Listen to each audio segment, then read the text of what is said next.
Welcome back to the $1 million Tipping Point podcast. Today, we have Joan Posivy on the $1 million Tipping Point podcast. And she's going to be fun because she's going to be talking about side hustles. I almost want to call her the queen of side hustles, but I don't know if that title is taken already. Joan began her entrepreneurial journey when she purchased a deli as a turnaround project and discovered a set of principles which also showed her how to buy her first house at age 19, travel the world, and so much more. She has a book, The Way Success Works, and is a host of the Side Hustle Hero podcast. So maybe that should be your title, the Side Hustle Hero, not the Queen of Side Hustles.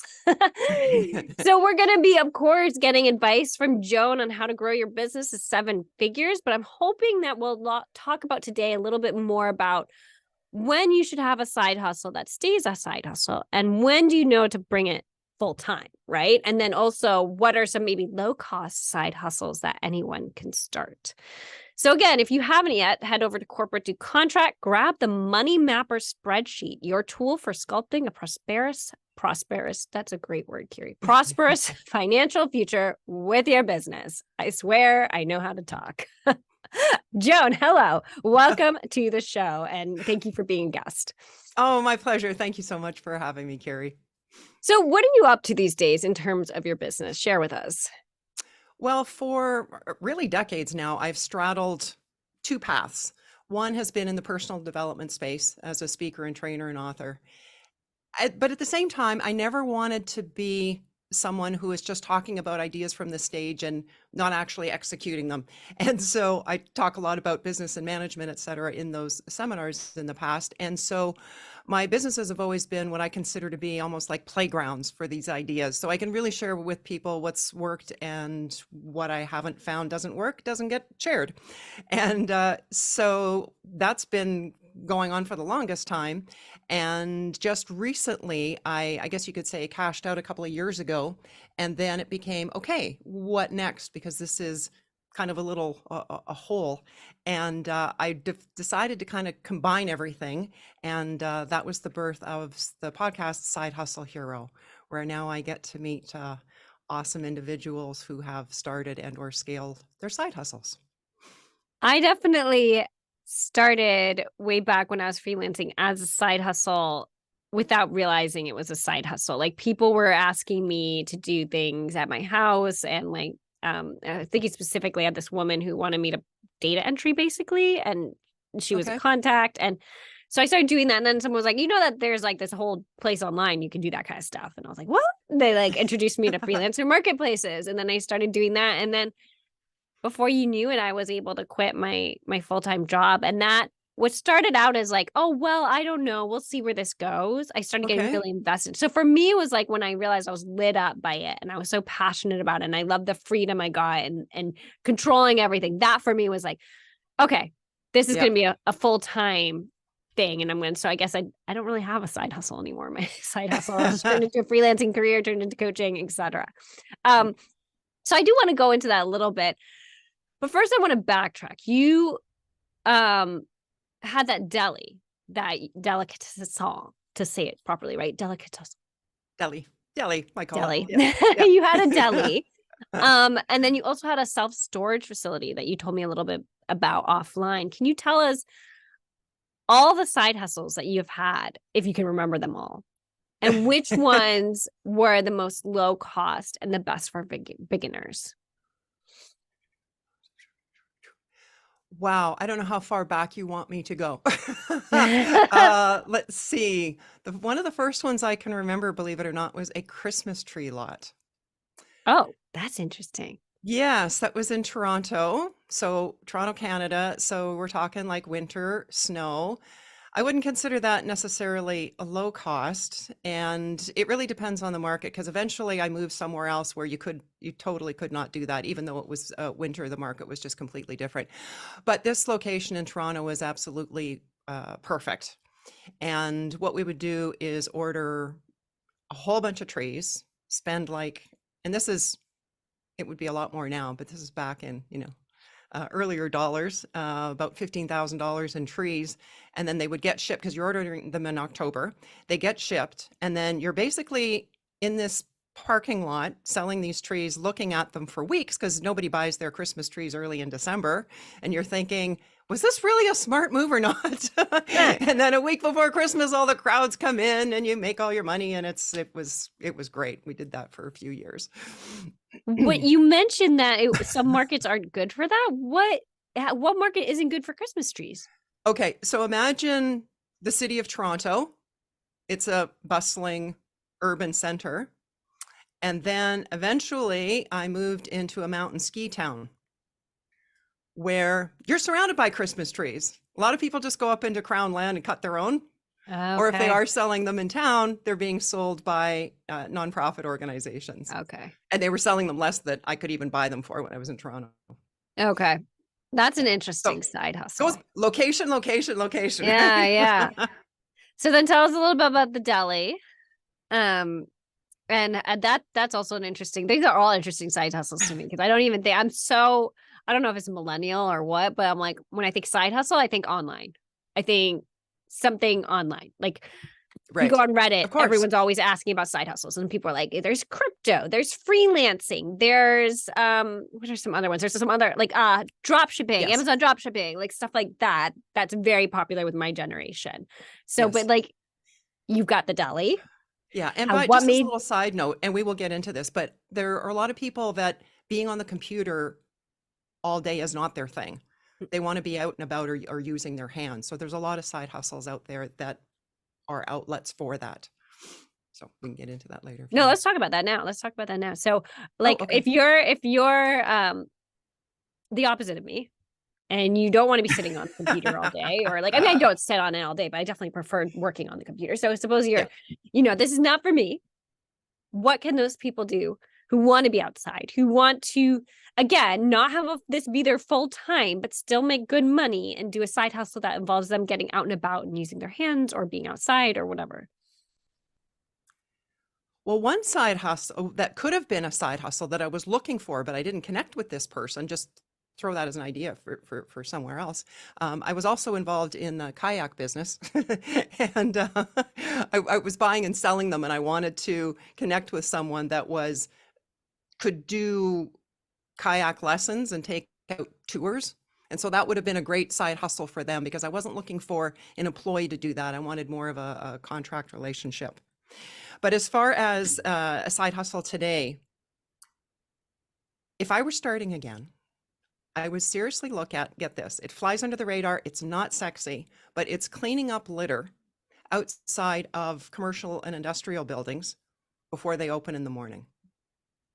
Oh, interesting. Right? And so the person that I had on, that I was interviewing, the side hustle hero for this, he was doing that himself to the point where he grew it up to $100,000. And at that point, then he started to spend more time just going out and getting contracts and then contracting out the actual work. And now he's up at like 600,000 doing this. And when you think about it, what a great part-time job for someone who, and I'm thinking of the contracting it out, for like a senior who likes to get up early, go for a walk. You're getting paid to go for a walk. And think of the startup costs, $100. I mean, it's brilliant, but it's something that, again, flies under the radar. People don't notice. And I know one of the things that he did, which I thought was brilliant from a customer service standpoint, is that when he was doing it himself and he would get to the location and, cleaning up the trash, there'd be like pop cans, chip bags, that sort of thing. If he saw something that was bigger that needed the property manager or the owner's attention, he would take a picture and shoot them a quick text message.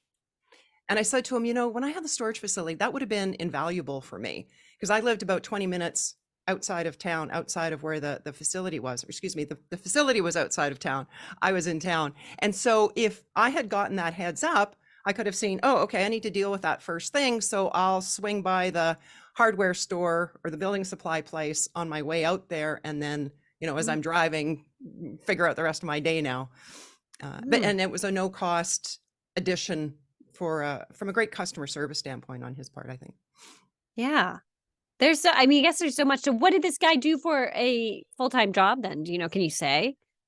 Because he had to have something if this was a side hustle, right? So he was making Yes, an I think he additional was like he 600. was selling tires or he was working as a Okay. mechanic, something like that. Oh, But cool. it's typically very first thing in the morning. You're doing it like 6, 7 a.m. in the Yeah. morning. Yeah. So if Yeah. you're a morning person, Oh, yeah, interesting. All right. right. So tell us a little bit about your experiences with the deli and the self-storage facility and how you got into both of those. Well, the deli was an interesting one because it was at that point where I really wanted to leave banking, but ended up in this town where the unemployment rate was very high and there was only 4 banks in town. And I thought, okay. I noticed that there was an opportunity for a lender and a mortgage officer. And I thought, oh man, I could walk into this. I really don't want to, but it's just a perfect opportunity. Plus, I'll meet all these people in town. And so I did that. And then at the same time, discovered this delicatessen that was basically going out of business. The person was setting it up so that his father, when his father retired from the local utility company, that the father would take it over. But the father retired and then shortly thereafter passed away. And the son was left with this deli that obviously he did not want, and he did not want to be there. And you could tell that with the sales and his kind of like demeanor. And so essentially what I did was I buy the equipment. I mean, that was the purchase price. And Wait, how worked old were you at this point?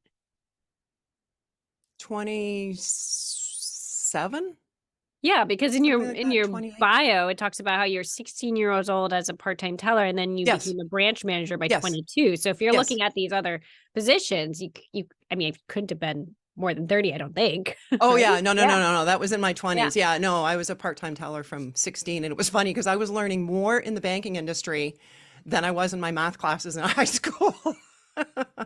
Interesting.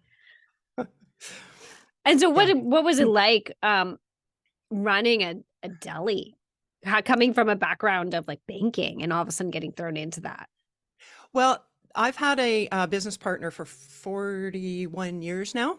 Oh, And so, yeah, yeah, even way back then. And he is more hands-on risk taker, and I'm the banker number cruncher. And together, that is actually a great combination because he'll come by and say, let's do this. And I'll go, okay, let's figure out the how. So it's a nice combination. And that's actually gone back and forth over the years. But the roots of all that really started back in Toronto when I attended a seminar when I was 19 that really opened my eyes. yeah, I wanted to talk about that. You said on your page that you were extremely fortunate to meet someone who convinced me that I could have, do, or be anything I truly desire. Now, this was Bob Proctor, right? Correct. Yeah. Now, tell our audience, for those who don't know, I know who he is, Yeah. but for those that don't know, Yeah. who is Bob Proctor and why is he famous? He's world renowned in the area of personal development in the area of the mind. He was one of the featured teachers on The Secret. He's been around for a very, very long time. And friends of mine had said, there's a seminar occurring, Joan. You should go. It was just an evening event. They told me it was on business matters, predominantly marketing. So I thought, sure, I'd go. Well, it turns out it wasn't about marketing at all. And I sat there for 2 hours completely mesmerized because it turns out he wasn't talking about marketing. He was talking about your mind and your potential. And yes, it was Bob. And he said, it doesn't matter what's happened in the past. It doesn't matter what you perceive to be really unfortunate incidences in the past. He says, that's all in the past. What do you want to do from here on in going forward? And he says, the truth is you can have, do, or be anything you want with your life. Now, for me to hear that, I'm like, I had never heard anything like that before. All my learning had been in traditional school subjects, science, history, math. I had never had anybody talk to me about my mind and my potential before. And he said, I thought up until then, when you were born, you were dealt certain cards from the big deck, so to speak, and those are the ones that you had to play.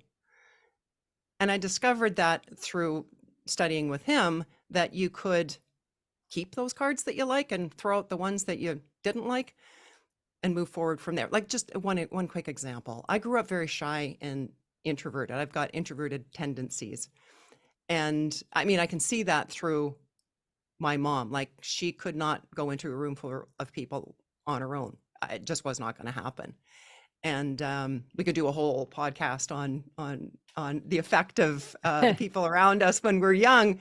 But the point is, at some point, you think, all right, I can play the blame game, or whose responsibility is it for me to change? And absolutely, it's me.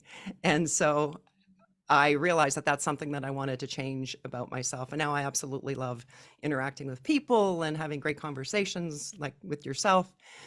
And I remember at one point my mom said to me, when I was talking about, audience sizes and, tens of thousands, not tens of thousands, thousands of people.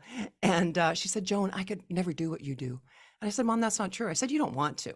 You've got to want to. And that's one of the keys. So at any rate, I was so intrigued what Bob was saying. I ended up studying all his material and ended up eventually working for him. And we've shared the stage in the past. And during that time, then through that study, I thought, I want to be a bank manager. I can't imagine anything more exciting to do. And through working away at that, yes, I received that appointment when I was 22 years old. And I worked at it for a couple of years, and then I thought, this isn't it. I really thought it was going to be. But it's been a great experience because, of course, through my business life then, I was a lender on the other side of the counter. And so I had a better understanding of what the lenders were looking for. But it wasn't the be all and the end all that I thought it was going to be. And at one point discovered this mountain town and thought, you know what? My heart's calling me there. And so that's how I ended up there. That's how that kind of links. So I'm curious, what advice would you have for women who are currently working? They might be working full time with an employer. They might even have their own business, but they have a side hustle. Okay. Mm-hmm. Or there's something they're passionate about. And they're thinking, you know what, I'd love to take this to the next level, but I don't have the time. What kind of advice do you have for people like that who are limiting, or they say, I'm going to do it tomorrow. Tomorrow I'm going to sit down and I'm going to bang this out. And then they get caught up in all like the work, or they get home from work and they're tired and they're like, no, I don't want to do it. What kind of advice do you have for women with your past experience, with the speaking and training, and then also your experience with side hustles? What would you say to them? Two things. When you said about doing it one day, I heard a fantastic quote like 2 days ago from a gold medal sprinter, Donovan Bailey was his name. And he said he decided to turn one day into day one. Oh, cool. Isn't that great? It's like, I got to write that down because I got like Post-it notes of like quotes around my place. I got to add that one. I love that one. And about the no time, it's really been my experience, Carrie, that people will make time for that which is important to them. When they say it's no time, you're basically saying there are these other priorities. And I'm not saying that there aren't other priorities in life, and certainly a lot of commitments for your time, pressures on your time. But there's a point where we have to consider how we feel and how we're doing. Because saying no to other people and other things is not being selfish. It's saying yes to ourselves. Because I can only provide the people around me my best self when I'm feeling good, when I'm doing what I love to do. And so there's, we've got to look after our own needs as well. Also, as far as finding time, take a look at what we are doing. And oftentimes there are things that we can, I don't want to say give up, because if you're considering starting a side hustle, it's something that you should be excited to be working towards or moving towards. And therefore, if, I'm thinking of somebody, for example, that's into gaming, and gaming can be great. Actually, I had a person, we were talking about side hustles on that not too long ago. But if a person's spending a bunch of hours on that, maybe they could trade an hour of that to work on their side hustle. But it's got to be, look at the why. Why is it that you really want to do it, to be able to make that trade more easily? Yeah, it all comes back to the why. And I talk about that in my coaching as well. Yeah, Because if your why is strong enough, it will override everything else and you will find time. Now, not to keep harping on about this and coming back to this self-storage facility, but I am fascinated because in your email to me, you said you had this side hustle of this self-storage facility. which again, I didn't even know could be a side hustle, but it is. And you managed to write a 5-year plan that showed how you could grow it and take you and your business partner out of the day-to-day operations. And then you were able to sell it for multiple millions. Can you kind of tell us that Sure. process and break that down Yeah. for other women business owners or people who might be interested in something like this? So at one point, I started teaching passive income. It was part of the seminars and presentations I was doing. I used to do a weekend program called Women in Wealth. And that led me to teaching passive income investments and passive income businesses. So as far as passive income businesses, um, they are businesses where initially there may be a lot of work up front, but once you get things up and running, that it requires a lesser amount of your time and effort. So for example, with the deli, I was very hands-on. We were dealing with the perishable goods. Like you've got 3 days. I was also in the flower business, again, perishable. And I thought, and then I came across self-storage and I thought, build a building, rent it out for the next 40 years. I mean, it's a great business model. But at any rate, and so passive income businesses, think of things like owning a automated car wash, parking lot. I would love to own a parking lot. Even these days, when the payments are all automated, it's by tap. You don't even have to go around and collect the money anymore. And in that category is self-storage. In fact, our Canadian government deems it as a passive income business and taxes it differently, to my sadness. But at any rate, and so I came across this one, and just as a little side note, when people are setting goals, I encourage them to write down whatever comes to mind, whatever it is that you'd like to have, do, or be. Don't not write something down because you can't see how it's going to manifest. I didn't know how I was going to attract a self-storage facility, but I wrote it down because I thought this is just so perfect for us on so many levels. I was at a party one night, happened to meet this gentleman who had a portfolio of self-storage facilities. And I'm like, oh man, can we have a conversation? So he ended up being a mentor. He didn't provide us anything except when I mean anything, he didn't, there was no like funding from his side or anything, but he was very open about all the information, which was like completely so invaluable. And so ended up buying it. And to be honest with you, we paid, I think, about $100,000 more at the time than it was worth, but I could see the potential and really wanted to get involved. And of course, down the road, that $100,000 wasn't much at all. And so we could see where it was at the time. And then I thought, okay, how are we going to grow this thing? And then just started to look around to see, what value could we add. One of the benefits of that particular place was that it was 7.5 acres. So we had a lot of room to expand because we wanted to do that. And then just started to take a look at things like what other income sources can we add to it. So one little example was a document shredding service, because we had the staff that we were paying there anyway. So I was always trying to think of things that, okay, what other things could they be doing when they're not renting units? Oh, interesting. So how was the process then for actually when it came to selling it? What did Mhm. that involve? Well, that was interesting because it actually caused me to be living where I'm living now. So what happened was a bunch of years ago, I had a realtor phone me up and say, "Hey, I've got somebody that wants to buy your facility." And I said, "I really appreciate the offer, but it's not for sale." And he was a little bit persistent, but I was equally or more persistent. And then about 6 months later, he phoned me up again and he said, "Can I please have your email address? Because that same client really wants to buy it. And I have a signed offer for exactly what you said it was worth." Oh, wow. And I'm like, huh. Okay, well, send it to me. I still don't think we want to sell. So he sent it to me and I'm looking at this thing.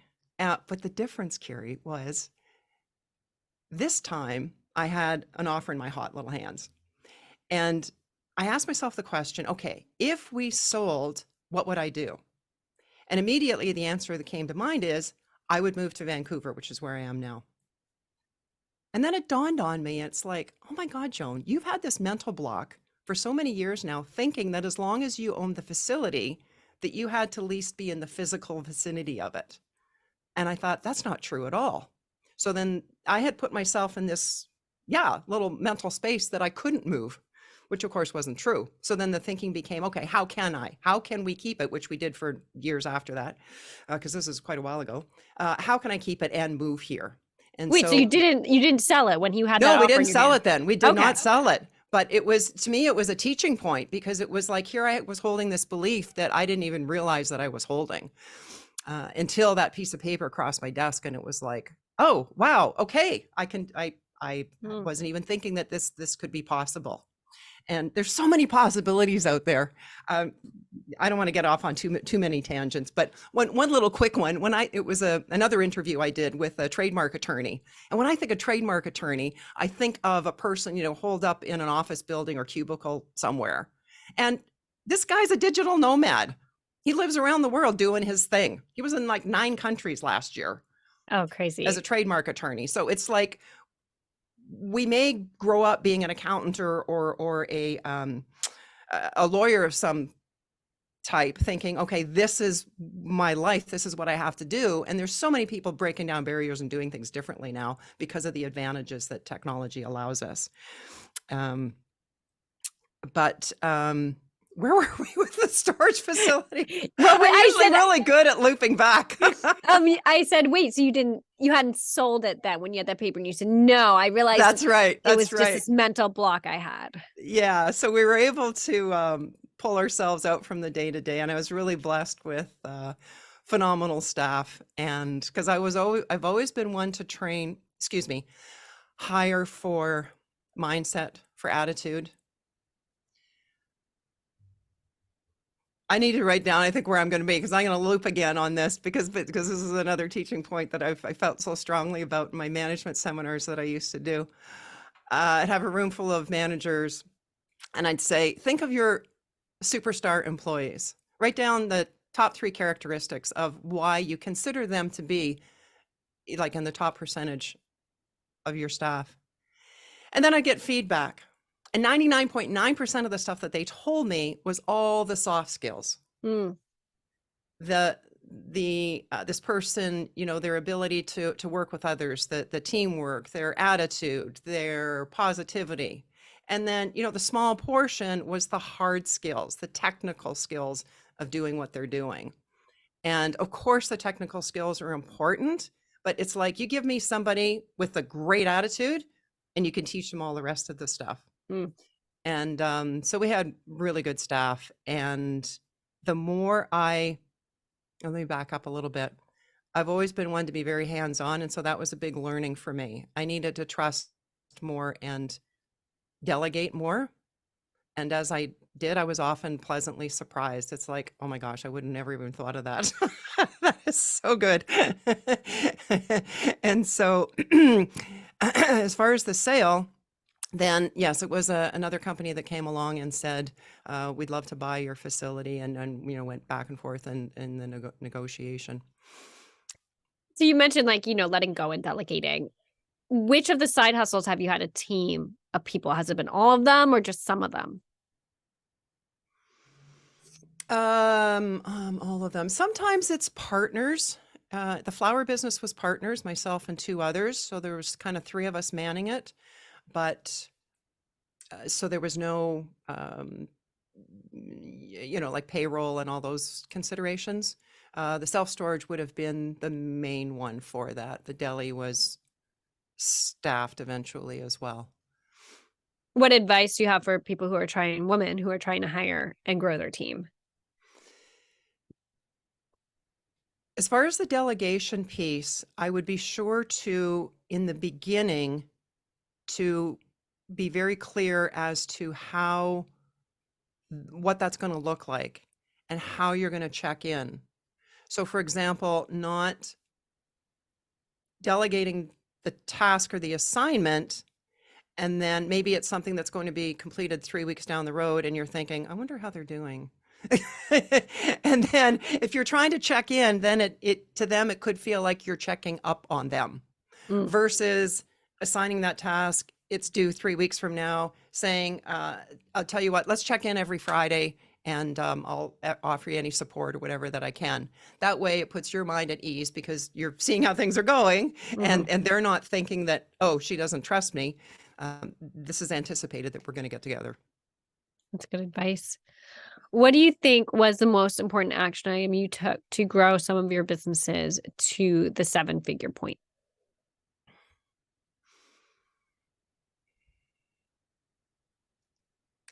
Having that longer term vision, because that is going to give you the opportunity to connect with the people and places and the things to help that manifest, like the person at the party that had the portfolio of self-storage facilities. If that wasn't on my radar, I might not even have talked to him.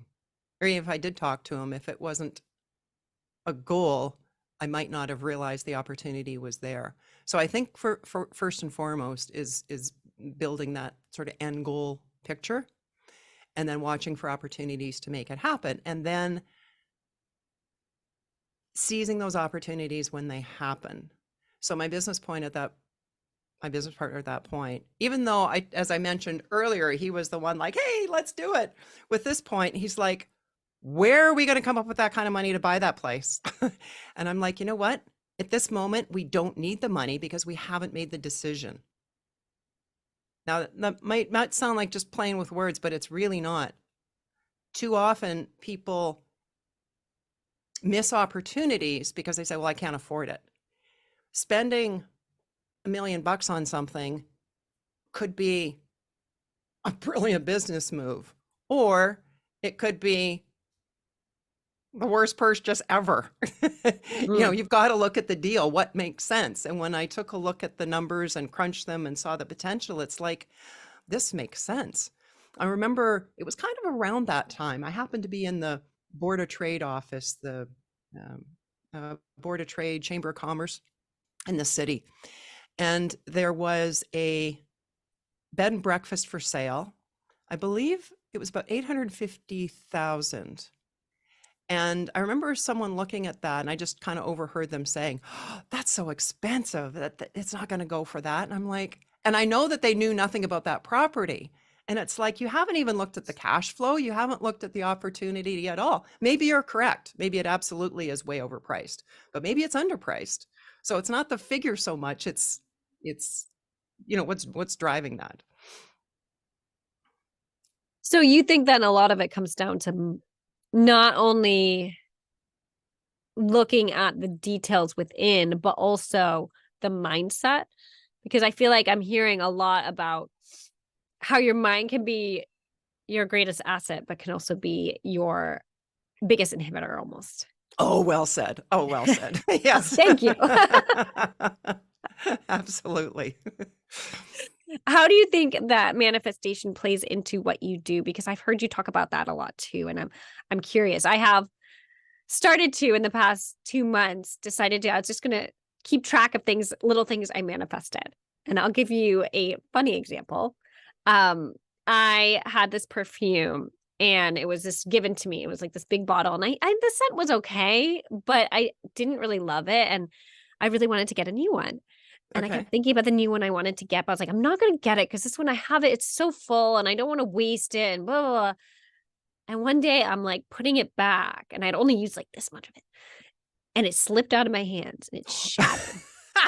And it went everywhere and the bathroom smelled like very heady perfume for a while. But I was like, oh my goodness, I just did this. Like, this was a funny one that like has stuck in my head because I was like, oh my God, I've been in my head for like 3 weeks now. Like, oh, I just want to get rid of this perfume. Like, but I'm not going to do it because there's so much in it and I want a new one. But how do you think like manifestation has played into you and your side hustles and the businesses that you've created and grown? Sorry, I didn't catch the first part of the question. How do you think Oh, how? manifestation has played into your businesses in terms of growing them and having them? Well, what I've been about, what I've taught, what I've researched since I was 19 years old was the connection between the way we think and the results that generates in our lives. So if there's something externally that we're not happy with, our happiness, our health, our wealth, we got to look inside. It's inside job. So in answer to your question is it's everything. Mm. Yeah. If I One can day, give, I've had people on the show who are like their whole business is manifestation, teaching people how to manifest. And I'm like, I really feel like I should get these people on the show again and then just do episodes on manifestation, but not like, because I have like set questions, I try to make sure I get to for our audience, but there's sometimes I'm like, I just feel like I gotta somehow make a season, make like 10 episodes on manifestation experts, 10 episodes on coaches, 10, like, there's like, I oh have yeah, thoughts, yeah, I have yeah, thoughts, but I think that would be really fun. So I will invite yeah. you back if I veer off into that direction. Yeah. I want to ask you, what do you think with all the side hustles you've seen? When do you suggest people keep it as a side hustle, and when do you suggest people bring it full time? Well, I think you gave us a clue to that when earlier when you talked about your side hustle, you said that it just lit you up. Yeah, And to me, that really sums it up. That would be on the emotional level, like I really want to do this. Then on the number crunching level, and this is going to vary for people, but I, hmm, and it kind of gets back to the manifestation piece. You want to be in a good space when you're launching the business if you're going to be doing it full time. So I'd want to make sure that my basic needs are met from an income standpoint. My like the rent, the mortgage, food, mm-hmm. day to day, so that I don't have that pressure, because you don't want to get into that worry mode, because that's Yeah, it's not a good rabbit hole to go no, down. You do have a small part of the population that are driven by that, and they're buoyed by that works for them, but I find that that's not the majority. I once interviewed someone, for our listeners, if you want to go back and listen, Christina Lennon, but Hmm. she said something that always stuck with me. She said, it's always better to be running your business from a place of inspiration than desperation. And she Lovely, I said, love I that. have been in the desperation, she said, and I've been in inspiration. And it's much better when you're in inspiration. And Yeah, that's always like kind of stuck into my head.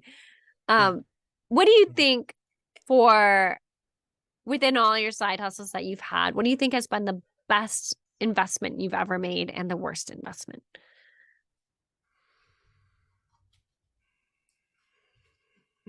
Hmm.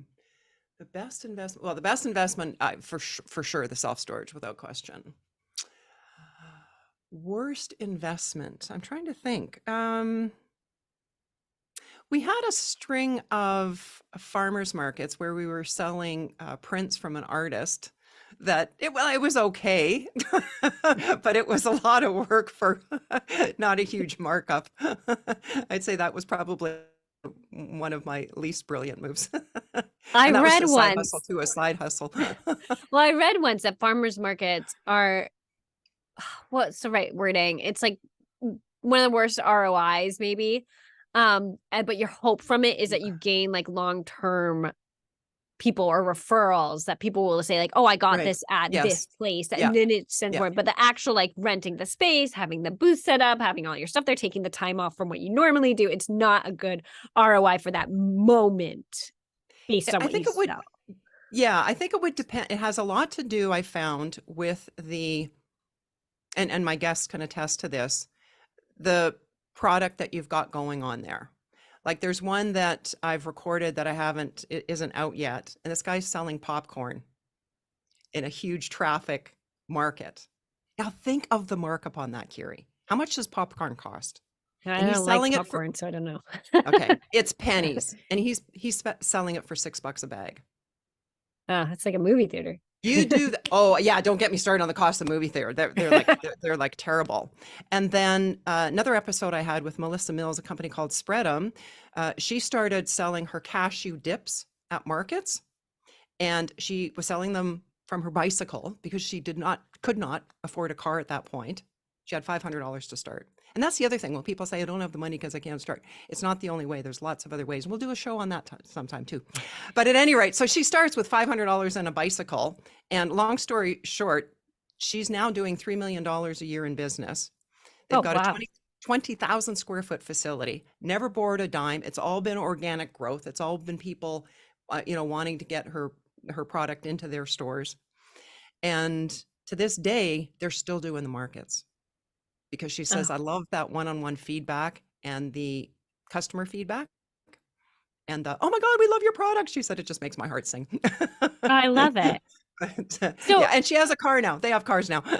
thank goodness. Going back to that quick comment, we're not going to do a whole episode on this, but what are some low cost side hustles that you kind of mentioned, the automated ones, like with the automated car wash, the parking lot? What are some that you've explored that you've come across on your podcast that you can recommend to people as a good low cost side hustle? Okay, well, as far as the recommendation, it really has to do with the person's personality, like we kind of touched on before. If you're the person that loves to dig into the computers and the platforms and that sort of stuff, I mean, there's so many, anything that you can think of that you've got a passionate about, there's an online platform for you. One person I just interviewed yesterday does dog sitting. Mm. And something like rover.com, Mhm. if you're into pets and you're into Mhm. that. People are renting their vehicles, all sorts of online, you can sell through Amazon, etc. But ones that are more sort of hands-on away from the computer, could be something like a professional organizer. That was one that I just started editing today. There's just so many. Anything that you can think of for a passion, I bet you there's a side hustle around it that you can do. And Some how do people, people balance that though, from getting too out of hand and then like it taking over their life, yeah. And again, it depends on, in part, it depends on why you're doing the side hustle. For some people, it's additional income. And like the person on Rover, they do dog sitting where they go into a person's place when they're away on holidays Hmm. and they work from that person's space. Mhm. And she's a social media person full time. Her job is remote. So it's really not that big of a deal if As she long as loves she has dogs. internet, right? As Yeah. long as she's got internet, she can work. And Yeah. in a lot of those platforms, you've got the ability to totally manage your calendar. So if she goes away, she can just block out those dates. So that's how you Okay. can balance it that way. Yeah. And for things like like the Christmas tree lot, it was very seasonal. Yeah. I always liked project-based stuff for that reason. I don't mind like going full on for, a set number of weeks. And then it's like, okay, now it's time for a Yeah. little bit of vacation, a little bit of R&R. So where do you see your businesses or your life or what you're doing and going in the next 2 to 5 years? I want to continue to focus on Side Hustle Hero and all that it entails. A lot of podcasts, and you might be familiar with this, don't last beyond 7, 8 episodes. So Yeah, yeah, congratulations it's a on your, small number that continue after. yeah. And so Yeah. I made a commitment to myself, and this is a tip for you starting your side hustle as well. Uh, I made a commitment to myself that I would do it for a year. Come hell or high water, I would do it a year because it's like, whatever it is that you start, chances are you're going to have moments where like, I can't do this, or I don't know how to do this, or am I wasting my time? Mm. And oftentimes people give up too soon. So I was giving myself a year, and I thought after a year, I would then allow myself to reevaluate and say, okay, do I want to continue with this? And I'm happy to say we're in year 2. Yay. Oh, you're at a year right now? Middle of year Oh, 2. Yeah. oh, middle of Yeah. year 2. Oh, good. Yeah. And there's so Congrats. much more that I want to explore in the whole side hustle space. Yeah. And yeah, so I'll be staying with that and doing a lot of traveling along the way as well, because as long as, again, you got a good internet connection, I can do what I'm doing and Yeah. pack up my microphone. And there is a large digital nomad community in a lot of places around the world. And so I want to be interviewing some of those places on site and find out how they're doing it. So if you could distill advice down for other women who want to grow their business to 7 figures, what would you say?